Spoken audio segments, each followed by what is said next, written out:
On the stage is now Michael Simpson, and he's going to talk about the weakest link being your own mobile, your own device. Michael loves to travel, and especially there's one country you like the most, Thailand. Thailand, that's where I'll be retiring, yeah, absolutely, as soon as I can. How come Thailand? It's just a beautiful place, the land of smiles, you know? Yes. Anyone who's been there will know what I'm talking about. Absolutely true. Okay, Michael Simpson, take the floor away. Ladies and gentlemen, Michael Simpson. Thank you very much. Thank you, everybody. I'm actually not a massive fan of this title. It's not the mobiles that's the weakest link. It's the bag of skin using the mobile device. We're going to go through that a little bit through this session. I'm Michael Simpson, Senior Sales Engineer for Lookout. And I'd just like to take you through my day yesterday. See if you resonate with exactly what we're going to be talking about today. I like to spend my morning in bed with a coffee before I flew over here. I'm going to go through my personal activity on my phone. I can see I got a message from Amazon. Fantastic. They're going to give me a refund. After a shower, I'm downstairs, I'm in the kitchen, I'm having another coffee before I jump on the train. I'm going through my work stuff. I'm not going to pull out my laptop because I'm about to jump onto the train, but I can see I've got a message on the internal Slack channel from my colleague saying that there's a new compensation plan ready for me. I definitely need to click on that link to go take a look at that. I'm at the rail station, and of course, I cannot pay for the parking with cash. I have to use my phone. I pull it out, we've got a QR code there, I need to enter my details. I'm on the train. It's a 2-hour train to London from where I live. It's standing room only. I'm pretty bored. I'm certainly not going to be pulling out my laptop, and I've got terrible signal. So I'm going to log on to the train Wi-Fi and just start doom scrolling for the next 2 hours. I'm at the airport. My phone's a bit dead. I need a full charge so I can watch TV on the plane. Of course, I'm going to plug it into my nearest charger. I'm on the plane. EasyJet, first class. 45-minute flight over here. This is the first time today I've pulled out my laptop to do some work so far. I land in Amsterdam. Thanks to Brexit, the very first thing I get when I turn on my mobile device is a text message telling me it's going to cost me £2.75 to use data. Thank you, Brexit. And I'm on the tram. I'm heading towards my hotel. I can see I've got messages coming in from work already. But I'm a switched-on cookie. I can see that this is an MFA bombing attack, but not to worry. IT support has messaged me to tell me they know about this and they want me to help them resolve this issue. Thank you for all that cybersecurity training I've been doing. Finally, I'm at the hotel. I want a little bit of downtime. First thing I'm going to do, stick on Amazon Prime. I want to watch a little bit of Clarkson Farm, but I'm not in the UK. So what am I going to do? I'm going to fire up my VPN and convince them I'm in the UK. But I don't like paying for stuff. So I'm going to go on Telegram, and I'm going to get that fake VPN app, or the VPN that's free. It's okay, it's legit, don't worry. And then finally, it's bedtime. I get a phone call just before I go to bed. It's an American-sounding caller. They're telling me that they think that my crypto account is being attacked. To prove they are who they say they are, they send me an SMS or an email convincing me that it's them. Now, there was a time where that would be the end of the story. It was seemingly innocent. I've been using my mobile device, no problems whatsoever. That is not the case anymore. Attackers are absolutely pivoting to mobile, and through the session today, we're going to be showing you some recent instances where attackers are pivoting to mobile. But just ask yourselves, if you're an attacker, would you want to break into that firewall that's got that £1 million Fortinet firewall protecting it? Would you want to hit all your laptops and your desktops and your servers? Would you want to hit your SaaS applications that have got CASB on there? Or would you want to hit an unsecured, unmonitored, always connected communications and productivity device? And it's not necessarily about protecting this device or protecting the data that's on this device. It's protecting the organization from what the user can do with that device and how the attacker can exploit this device to manipulate your users. So let's go back over my day once more. I got an email from Amazon. We can see it's a bit.ly link. We're all professionals in this room. There's no way we're going to click on that bit.ly link. But what about somebody else in your organization? Would they click on that link? This could be just for financial fraud. It could be a scammer trying to get information out. But there's a strong chance that somebody under pressure will click on that link. Somebody actually says, this is a coincidence. I'm actually waiting on an Amazon refund. I need to click on this link to get my refund. So you could be targeting somebody that's not quite as switched on as yourselves. In this instance, it's purely for info stealing purposes, and we'll come back to that in a second. If I go to my message on the internal Teams chat from my colleague saying that the comp plans are now out, I need to click on this link. On your desktop or your laptop on Teams or Slack, you would hover over that link to see if it's a real URL. You can't hover on your mobile device. The only way to find out if it's real is to actually click on that link. Because it comes from an internal chat and it's coming from your colleague, of course it's legit. It wouldn't be from an attacker. So it's routing me to my Google sign-on page so I can go into the platform and have a look at what the document is. Of course, in this instance, this is an off-the-shelf. Somebody's bought a phishing as a service kit, and I'm entering my credentials. And just a couple of different instances where this is actually taking place. We're seeing increasingly that attackers will come into an organization, they'll breach an organization, and they won't do lateral movement. They'll sit there quietly on the Slack, on the Teams, looking at the messages, doing searches for administrators' passwords, seeing how your organization operates, watching your security methodologies. So they're going to sit there, and then they're going to try and use that communication once they've got enough intelligence to move laterally inside your organization. And they've already been in there for quite a while. And of course, all your mobile devices all have Teams and Slack and Google Chat on them already. I showed up there that we tried to do credential harvesting. That attacker was trying to steal the credentials through a fake Google logon page. Of course, you're all going to say, we've got MFA, it's fine. There are plenty of MFA-resistant attacks out there.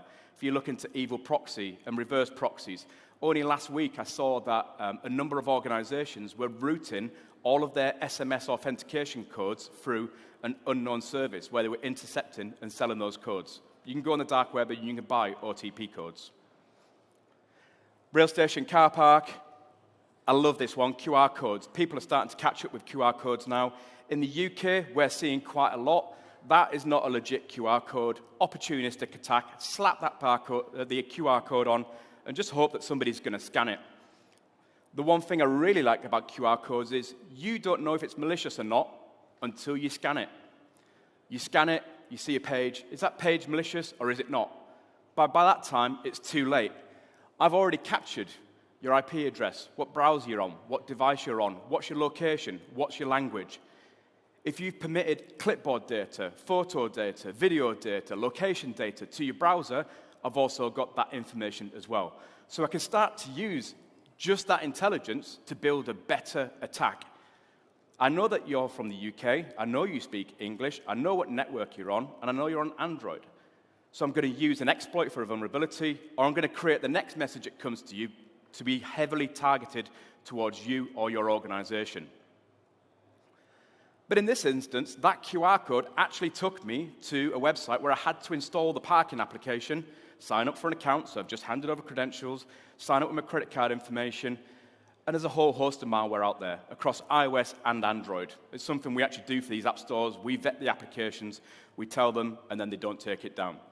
There's a whole host of malware out there, whether it's looking for full device compromise, key logging, credential harvesting, right through to sort of the real complex spyware stuff we're going to be talking about in a second. So on the train, this is classic. I shouldn't need to explain this one that much. Classic rogue access point. Somebody's got a laptop on the train, spun up a rogue access point, made it look like my train company. I actually did this attack in a pen test. I was lazy. I just said to Gen AI, create me a fake page that looks like the real page, and do me a favor, put a username and password in there as well. So I'm stealing the user's credentials.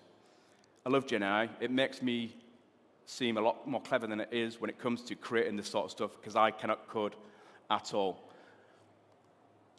But I've got my username now. I've just got my email address. Let's just see what I can do with my email address. So I went to my favorite OSINT tool, LOL Archiver, that's free if you really want to use it.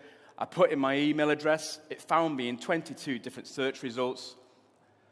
This is just from a very quick search. All my usernames, what websites I exist on, what's my telephone number, what's my date of birth, all the information I need to be able to start doing a social engineering attack against your help desk or your bank, for example. What other sites do I exist on? Should I start trying to do credential stuffing attack into those sites? And it goes on and on and on. And there's so much information that found out about me, including some of my passwords that were still in use. So I had to go off and change all of those passwords. If you're ever interested in looking yourself up, go have a look. LOL Archiver, it's pretty useful.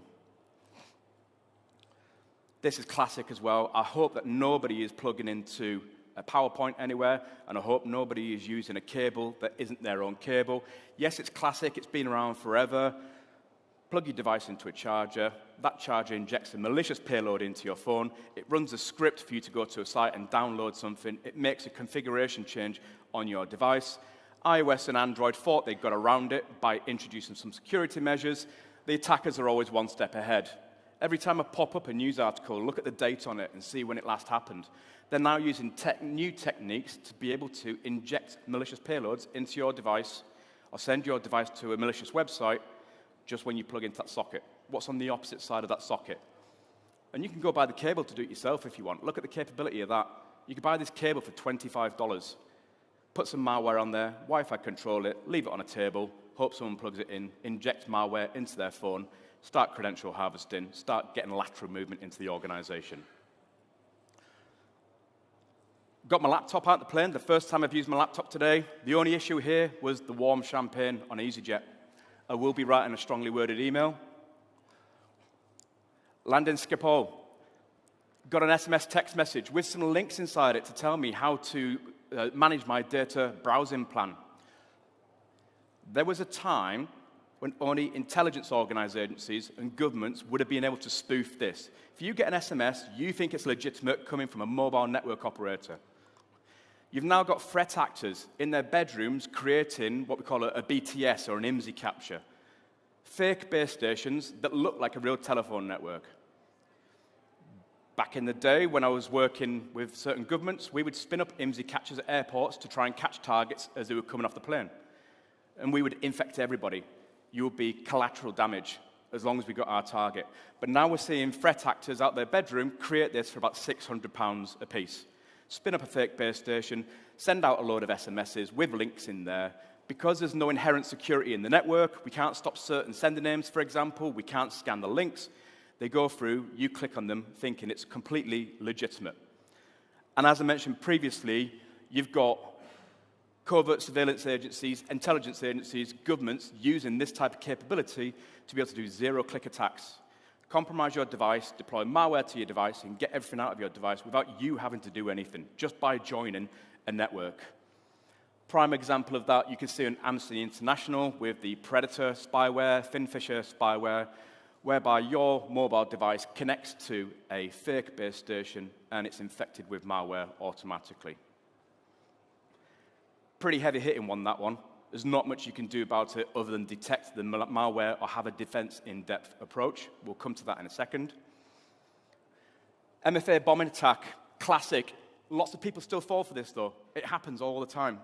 In the UK recently, you might see Marks & Spencer's, Harrods, Coop, some of the attacks that are pretty significant right now. Uber, Rockstar, MGM Grand Casino, they were all hit through this type of message. But it's not a problem, because IT have picked it up. They've noticed the issue, and they want to call me. Of course I'm going to reply, say, yeah, absolutely, I need to get this done. Please help secure my account. First of all, MFA bombing still works. Think about where you get your MFA messages. Do you get them to your desktop or your laptop? No, it's always your mobile phone. Your mobile is the key to your kingdom. Whether it's a passkey, whether it's an application, whether it's an SMS code, all of those have been breached in one way or another. Whether it's through session cookie theft, whether it's through, if you've got passkey, you've probably left SMS code on as a backup MFA method. The attacker will just go for the backup MFA method. But in this particular attack, it's the fake help desk scam. This is exactly how MGM Grand Casino got hit, Caesars got hit, Co-op got hit recently, Marks & Spencer's, and they're talking sort of £17 million a week damage. And the help desk scam goes both ways. As you saw there, it's the attacker pretending to be your help desk to try and get you to reset your password, hand over your MFA token or your credentials, and it goes the other way. They've used your device so much that they've got social engineering. They've done their reconnaissance. They know a lot about you now. They can ring your help desk and pretend to be you and get your password and your credentials set to them. And sometimes that goes hand in hand with a SIM swap attack as well. In the hotel, I'd like to think this one's fairly obvious. I'm using a VPN. VPNs can go two ways, right? Lots of attackers at the minute are building fake VPN apps, especially ones that they're saying are free, to effectively deploy malware to your devices. And we're tracking about 200 different malware families across iOS and Android at the minute. And of course, as it's a VPN, they're able to inspect all your traffic as well. So it might seem free, but they're intercepting all your credentials, where you're going to, your websites, and they're doing their reconnaissance, ready to build on that social engineering. And very, very last one before we move on, phishing. We're seeing a massive increase in phishing attacks at the minute. Phone call comes through to you, sounds like a scam, smells like a scam, but I'm going to reassure you it's real because I'm going to send you a message. We discovered this particular one. So they were pretending to be Coinbase. They were getting users to send in their driving licenses and all their details. So they were getting quite a lot of information out. But Apple and Google have also recently been victim of this. Apple have a mechanism whereby if you call their password support line, they'll send you a message, an iOS message to your device. Not an SMS, an iOS message, saying someone's trying to hit your account. So what attackers are doing is they're spoofing your telephone number, they're ringing that line to send a message to your phone when it suits them. So they'll ring you up, saying someone's trying to attack your account, can you tell me if you've got any messages popping up on your phone, please? Boom, initiate that workflow. Yeah, oh my God, I believe you. Let me change my password quickly. And they'll guide you to a fake website which will allow them to get access to your credentials. But in a lot of those scenarios, you'll see that it's not actually the device that's being compromised or it's the data on the device that they're getting access to. They're using that device to manipulate your user so that then they can gain access to your organization and move laterally. And we're going to talk about that as we move forward a little bit. But just a little bit about Lookout and our intelligence. We are a research and intelligence organization first and foremost, and we've been around since 2007. That's allowed us to ingest data from mobile devices since the first iPhone release. So that's given us 233 million devices to capture telemetry from on a continuous basis, and 388 million applications and malware samples to feed our intelligence capability that we provide to governments, analysts, frameworks in an advisory capacity, as well as secure our organizations that happen to be through our MSSPs or our customers, for example. So off Lookout, who's targeting mobile devices? And we saw through that timeline, it was a whole gamut of different attacks. From low-level, opportunistic, I'm going to stick a QR code on a machine and hope that somebody scans it, right through to million-pound, zero-click exploits of iOS devices, Android devices, Chrome browsers. I had a little Google this morning before I came on, and I said, how many iOS vulnerabilities have been exploited in the past year? There's been at least one every month that's been exploited. The one you've probably seen in the news most recently because of the NSO trial and the Pegasus software, the attacker just had to make a WhatsApp call to your device, and that's your device infected. Fully compromised, they've got access to everything on there, even if you think the device is turned off. Full zero-click exploit. I'd advise you go have a little look at some of those capabilities they've got. But are you a target? Are you really a target of a £60,000 a device attack from a government organization? Government organizations are the good guys. They're hitting the bad guys. That's why this software gets built, to attack the bad guys. The bad guy depends on who you are. Ask the journalists, ask the TikTok influencers, ask the lawyers that are being targeted by this capability. And of course, you are collateral damage. You're in a hotel, the target happens to be in a hotel, they want to infect the target, they hit the hotel Wi-Fi, you're all hit in the hope that they get the actual target. Pretty sophisticated capability, but expensive to deploy. Nation-state APT groups they're APTs, they're advanced persistent threats that work on behalf of government organizations for the purpose of destabilization of an economy, destabilization of their infrastructure. They'll be targeting critical national infrastructure. In the case of North Korea, for example, the Lazarus Group hit crypto exchanges in the aim of getting financial gain to support their activities and attack over organizations. These guys tend to focus quite heavily on exploits, and they'll go for specific organizations. Now, you might not be CNI, you might not be a government that needs destabilizing, but ask yourselves, are you in the supply chain? They're not going to go and try and hit the NCSC, for example, or a critical cybercrime organization. They're going to come in at a lower level. They're going to hit somebody that supplies the ID cards or the uniforms to the police, for example. So even if you're not at that top level of that supply chain, if you're somewhere in that supply chain, you're absolutely a target from a mobile perspective. Ransomware gangs are the most dangerous at the minute. They'll hit everybody and anybody. We're seeing £100 million ransoms. We're seeing the onwards effects of the attacks. Supermarkets out of actions for a week at a time. Class action lawsuits following up. Share price dropping. Like I said, on the attack with the Marks and Spencers over the past month, I think that was going on for about 4 weeks. That was £17 million a week. And the class action lawsuit is just getting built now. They'll hit everybody and anybody. If you just Google scattered spider tactics, it will come up with SIM swap attack, phishing, smishing, sending out SMSs, pretending to be the help desk, social engineering. All through the mobile device. These are the same guys that hit MGM Grand Casino, Caesars, Rockstar, Uber. Scammers are your opportunists. They do whatever they can when they can, hopefully just to get some financial information or a little bit of intelligence that they can sell on the dark web through info stealers, which will then help the ransomware gangs. I'm going to speed up a little bit because I'm running out of time. These are just some of the detections across our enterprise customers last year. Bearing in mind that these are enterprise devices used for business. 4 million phishing and malicious sites blocked. 427,000 malicious applications ranging from spam and chargeware and toll fraud right up to exploits, trojans, backdoors, and surveillanceware.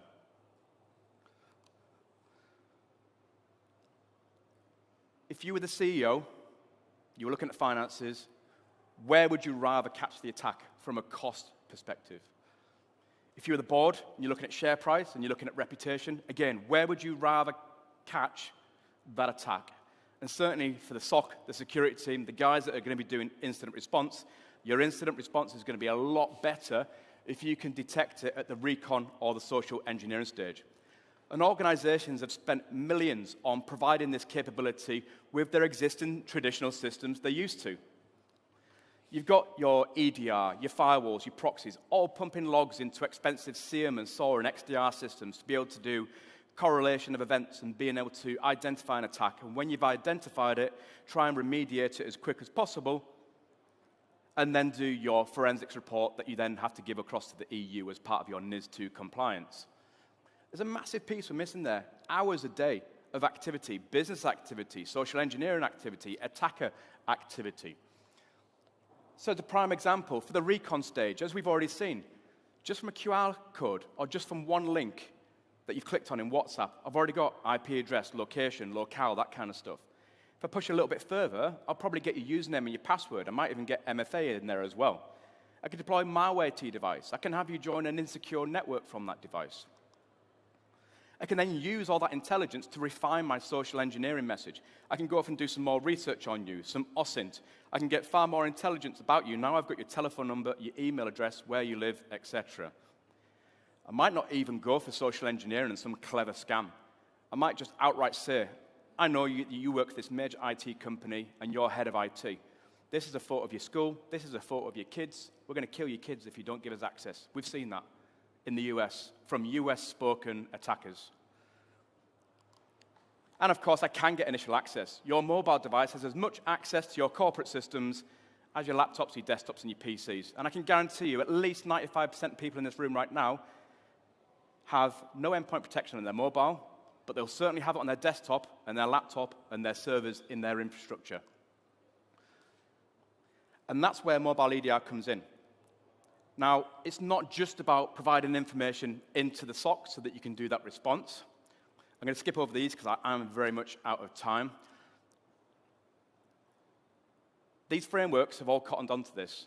So if you look at ISO 27001, if you look at NIST, if you look at NIS2 now, a lot of people are saying mobile's not included in NIS2. It absolutely is. Any device that can access corporate data, any device that supports processing in your organization is in scope, which means you need to have effective cybersecurity risk management. And more importantly, you need to have telemetry, reporting. You need to be able to information share. You need to be able to be resilient and respond to the incident, and then report that up to your CSIRT. So finally, this area is where you're all very, very familiar from an endpoint protection product, capability for your laptops, your desktops, and your servers. Reduce the attack surface. Prevention is better than cure. And this is absolutely what we've been doing for the last 18 years. But it's only really over the sort of past 2-3 years where organizations are now saying, it's not cybersecurity anymore, it's cyber resilience. Something I call assume the boom. You will be attacked. What are you going to do about that? And in the very first instance, the same solution that's reducing the attack surface is giving you the early attack indicators. Mobile is your long-range radar into an attack. If you have an attacker pretending to be your CEO or pretending to be your help desk, that is a concerted, targeted effort by that attacker to breach your organization, and they will. It's not a drive-by. It's not opportunistic. It's fully targeted. You can provide that information to the SOC long before initial access takes place, and they can start doing something about that. Roll out training, roll out messaging, update their indicators of compromise, enhance security elsewhere. So the solution provides a very, very good long-range radar for your SOC team, but it also allows you to support operational resilience. Get full visibility of your assets. Look at the vulnerability status of your assets. Get a full attack surface overview. If you are attacked, and you will be attacked, respond to that incident. Have some sort of instant response. Forensics, telemetry, logs, update your indicators of compromise, protect your mobile devices. If you don't have a mobile EDR agent out there now, how are you going to roll out indicators of compromise to stop your users from going to malicious sites that are associated with an attack? Go out to procurement, POC a system, test a system, implement it. You're 6 months behind before you can remediate it. And if you are an IS2 organization, you need to have that remediation capability. That is me. 2 minutes left to go. I hope you enjoyed the session. Thank you very much. Thank you, Michael. Are there any questions right now? Because we've got 4 people with microphone. Over there is a question.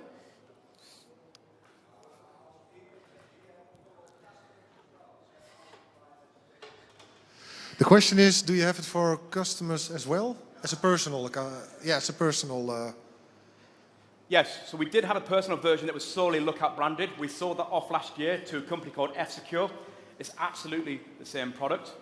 But I just want to make it clear that actually we do not sell to the end user directly. We're 100% channel-led, and we work strongly with MSSPs and partners for them to be able to deliver this capability. It's not necessarily for the end customer to be responsible for it. You really want a solution that just allows users to remediate automatically. Yeah, if you look for F-Secure on Google Play or Apple iOS, it's out there. Excellent. Any other questions? Was he that clear? Okay, give Michael a warm round of applause, please. Thank you very much. Cheers.